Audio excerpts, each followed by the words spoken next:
yaitu masih dalam bab pecahan, yaitu mengubah pecahan biasa ke desimal. Seperti apa? Nah, untuk cara mengubah pecahan biasa ke desimal, yaitu ada dua cara. Yaitu cara yang pertama, mengubah penyebutnya menjadi per 10, per 100, per 1000, per 10.000, dan seterusnya. Atau dengan pembagian Bryson atau Porokapit, yaitu membagi pembilang dibagi penyebutnya. Itu untuk mengubah pecahan biasa ke desimal. Jadi ada dua cara itu ya. Nah, kita akan bahas yaitu cara yang pertama, yaitu mengubah penyebutnya menjadi 10, 100, 1000, dan seterusnya. Contoh yang pertama ada pecahan 3/5. Contoh yang kedua ada 31/25. Dan contoh yang ketiga ada 5/8. Nah, bagaimana caranya untuk mengubah pecahan-pecahan ini ke dalam bentuk desimal?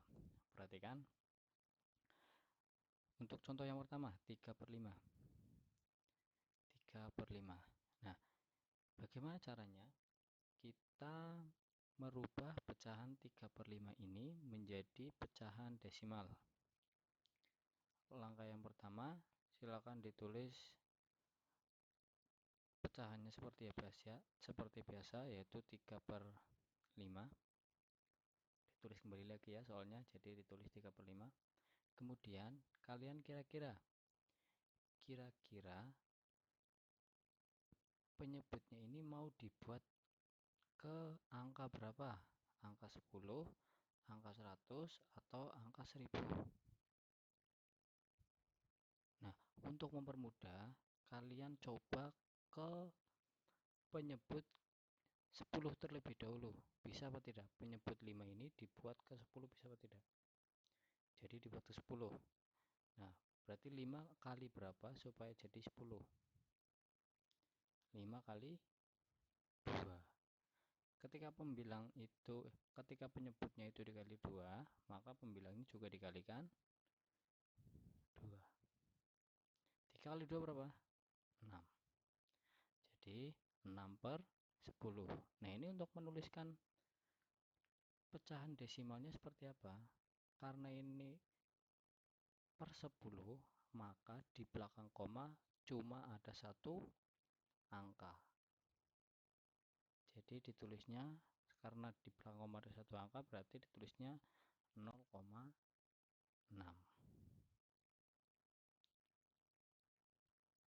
Masih belum paham? Kita coba ke contoh yang kedua, yaitu ada pecahan 31/25. Sama seperti langkah yang di awal, yaitu kalian tinggal tuliskan dulu 31/25, dituliskan kembali. Nah, 25 ke 10 bisa atau tidak? Oh, tidak bisa karena 25 lebih besar. Maka kita ke 100. Bisa ya?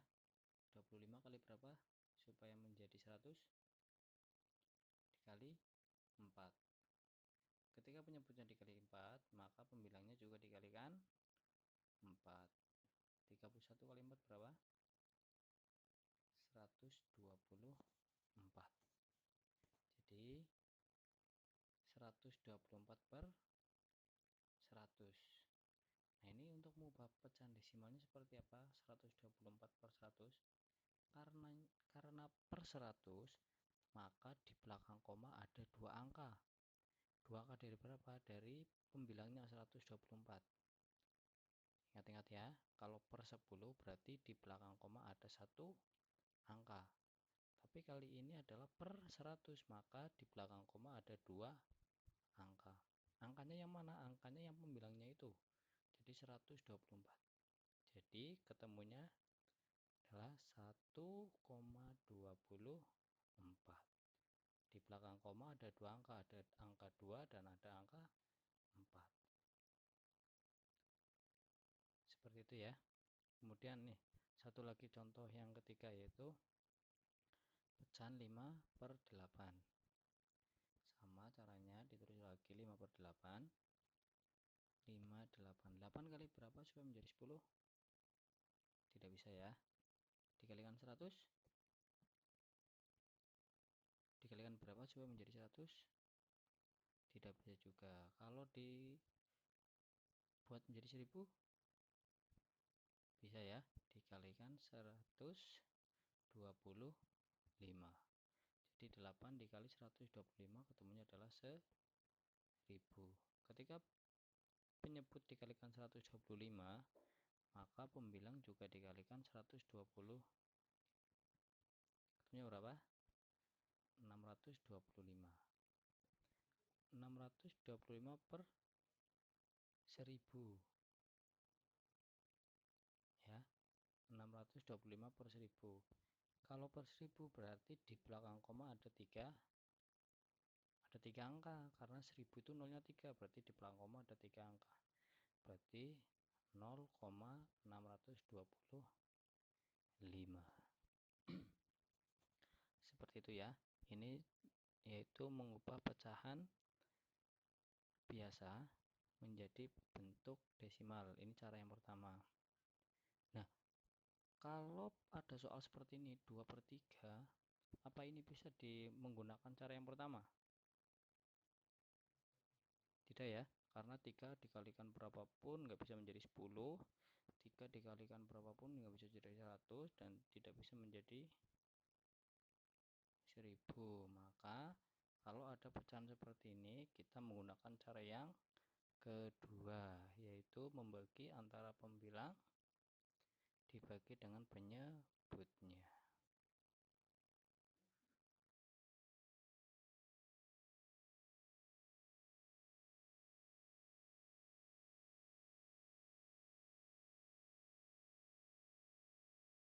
Per 3 itu sama dengan 2 dibagi 3. 2 dibagi 3 bisa nggak? Nggak bisa kan? Karena 2 itu lebih kecil dari 3. Karena nggak bisa, maka kita tambahkan 0. Dan pada bagian jawaban sini kita tulis 0, nah sekarang jadi 20 dibagi 3. Nah caranya kita cari kira-kira 3 dikali berapa yang hasilnya itu mendekati 20. Kira-kira berapa? Kalau 3 dikali 5 itu 15. Kalau 3 dikali 6 itu 18. Kalau 3 dikali 7 itu 21. Kebanyakan, maka nggak boleh. Berarti yang paling mendekati itu 3 dikali 6, yaitu 18. Jadi 20 dibagi 3 dapat 6. 6 dikali 3 sama dengan 18. Sekarang kita kurangkan, 20 dikurangi 18 sama dengan 2. 2 dibagi 3 nggak bisa, kita kasih 0 lagi. 20 dibagi 3 itu dapat 6. 6 dikali 3 sama dengan 18. Kita kurangkan lagi, 20 dikurangi 18 sama dengan 2. 2 dibagi 3 nggak bisa kan, kita kasih 0 lagi. Jadi 20 dibagi 3 dapat 6 lagi. 6 kali 3 sama dengan 18. Kita kurangkan lagi, 20 dikurangi 18 sama dengan 2. Begitu seterusnya. Kalau kita lanjutkan ya nggak ada habisnya, bakal panjang, 0,6666666 dan seterusnya. Nah jadi kita cukupkan 2 angka saja di belakang koma. Caranya yaitu dengan kita bulatkan 0,666, kalau kita bulatkan jadi 0,67. Jadi bentuk desimal dari 2/3 adalah 0,67. Nah itu tadi cara mengubah pecahan biasa ke bentuk desimal menggunakan pembagian bersusun atau pembagian Prokabit. Misalnya 3/4. Nah 3/4 itu kan sama aja 3 dibagi 4. Nah 3 dibagi 4 itu bisa nggak? Nggak bisa kan? Karena 3 itu lebih kecil dari 4. Karena nggak bisa, maka kita tambahkan 0. Dan di bagian jawaban sini kita kasih 0, nah sekarang jadi 30 dibagi 4. Kita cari nih 4 dikali berapa yang hasilnya itu 30 atau mendekati 30. Ayo kira-kira 4 dikali berapa?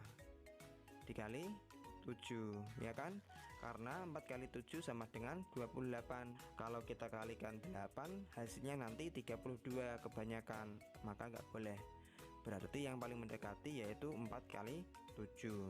Nah 30 dibagi 4 dapat 7. 7 dikali 4 sama dengan 28. Sekarang kita kurangkan, 30 dikurangi 28 sama dengan 2. 2 dibagi 4 kan nggak bisa nih, maka kita kasih 0 lagi, jadinya 20 dibagi 4. 20 dibagi 4 sama dengan 5. 5 dikali 4 sama dengan 20. Kita kurangin, 20 dikurangi 20 sama dengan 0, habis. Jadi hasilnya yaitu 0,75. Seperti itu nggih. Mungkin cukup sekian dari Pak Guru. Pesan Pak Guru, tetap jaga kesehatan, tetap semangat dalam belajar. Wabillahi taufiq wal hidayah. Wassalamualaikum warahmatullahi wabarakatuh.